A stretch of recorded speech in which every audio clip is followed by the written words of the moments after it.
Banyak sekali virus-virus yang tidak kita sadari itu ada di dalam remaja-remaja kita.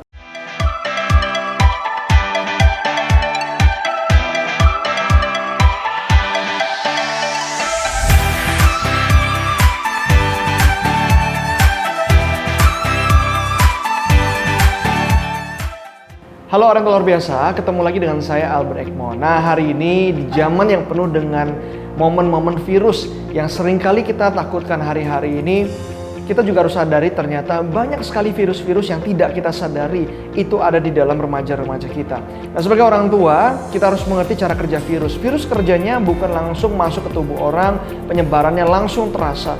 Tapi pada saat virus masuk ke dalam tubuh seseorang, dia akan mulai berproses mengembangkan dirinya, molekulnya, sehingga dia akan menjadi lebih kuat dan akhirnya membuat seseorang terdampak dan kesulitan. Nah, sebagai orang tua kita perlu menyadari ada 3 virus yang seringkali masuk di dalam diri anak-anak remaja kita tanpa kita sadari. 3 virus ini adalah sebuah virus yang harus kita waspadai. Jika anak kita sudah terkena 3 virus ini, sebaiknya kita sebagai orang tua mengambil sebuah langkah, bukan cuma mendiamkannya. Jika tidak, masa depan anak-anak remaja kita akan terancam. Nah, 3 virus ini harus kita waspadai. Yang pertama adalah virus instan. Nah, sebagai seorang manusia, kita tentu saja mengidamkan satu hal yang mudah, mengidamkan sesuatu yang nyaman, mengidamkan sesuatu yang cepat prosesnya. Tapi sebagai anak-anak muda, pada saat kita terkena virus ini, maka anak-anak muda akan mulai berpikir bukan prosesnya, tapi hasil yang cepat. Nah, seringkali hasil yang cepat ini dilakukan dengan cara-cara yang salah. Cara-cara pengejaran yang bentuknya tidak berpikir secara panjang, bentuknya seringkali merugikan diri dan orang lain. Nah, jika virus ini masuk dalam diri remaja, maka anak remaja akan berpikir bagaimana cara, bukan efisien, saya setuju dengan caranya bagaimana efisien dan menjadi efektif.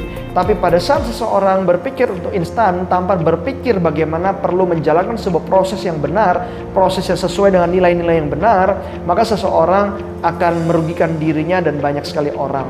Nah, karena itu sebagai orang tua, ayo kita harus sadari bahwa ajari anak-anak kita pentingnya proses, pentingnya bagaimana memiliki kesabaran untuk mengejar sesuatu. Bukan bicara tentang hanya menginginkan sebuah hasil, tapi juga memiliki sebuah kerja keras, perjuangan di dalam kehidupannya. Nah, virus yang kedua adalah bicara virus status. Banyak sekali anak-anak muda zaman sekarang dikuasai oleh pemikiran akan sosial media, di mana sosial media mengajarkan tentang status itu jauh lebih penting. Karena itu YouTube, sosial media, semua mengajarkan tentang yang namanya kekayaan dalam bentuk materi adalah sebuah hal yang penting sekali. Status sosial adalah sebuah hal yang penting sekali. Tapi nyatanya bahwa status sosial tidak bisa dibangun kalau tidak dibangun daripada internalisasi diri. Yaitu seorang anak perlu menghargai dirinya sendiri. Bukan menjadi seperti apa yang orang lain inginkan atau apa yang orang lain lihat. Tapi menjadi pribadi apa yang dia inginkan yang terbaik. Menjadi yang terbaik dari diri sendiri, menerima kelemahan. Dan juga membangun diri dan mengelola diri sendiri. Itu adalah sebuah bagian yang jauh lebih penting daripada sekedar membangun status sosial.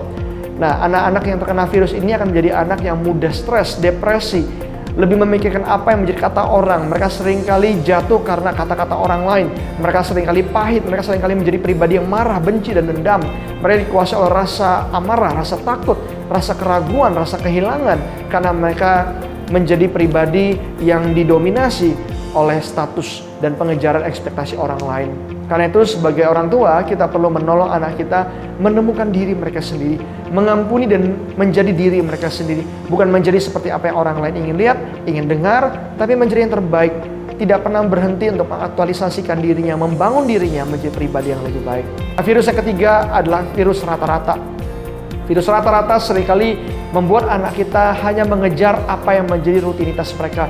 Mereka hanya mencari yang biasa. Mereka menjadi seperti orang lain. Mereka menjadi seperti lingkungan mereka yang hanya rata-rata. Mereka tidak mau push forward. Mereka hanya nyaman dengan kondisi mereka. Mereka cepat menyerah. Mereka cepat mundur kepada hal-hal yang sulit. Dan mereka tidak mau berjuang untuk hal-hal yang terbaik. Nah, sebagai orang tua, kita perlu menolong anak kita untuk menjadi yang terbaik di dalam diri mereka sendiri. Bukan berpatok kepada hal yang rata-rata, tapi selalu menjadi diri mereka yang terbaik. Kesulitan, beban-beban yang berat, bukan menjadi sebuah masalah, tapi menjadi sebuah hal yang perlu diatasi. Nah, sebagai orang tua, ayo bantu anak kita, ayo tolong mereka, supaya masa depan mereka tidak menjadi masa depan yang suram, tapi menjadi masa depan yang lebih berarti.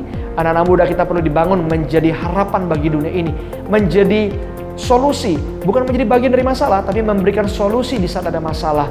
Karena itu mereka membutuhkan penangkal virus. Dan karena itu sebagai orang tua, ayo kita sebagai orang tua yang paling mampu untuk mengidentifikasinya dan memastikan mereka tidak mengalami gejala-gejalanya dan merugikan masa depan mereka sendiri. Dari saya, Albert Egmont.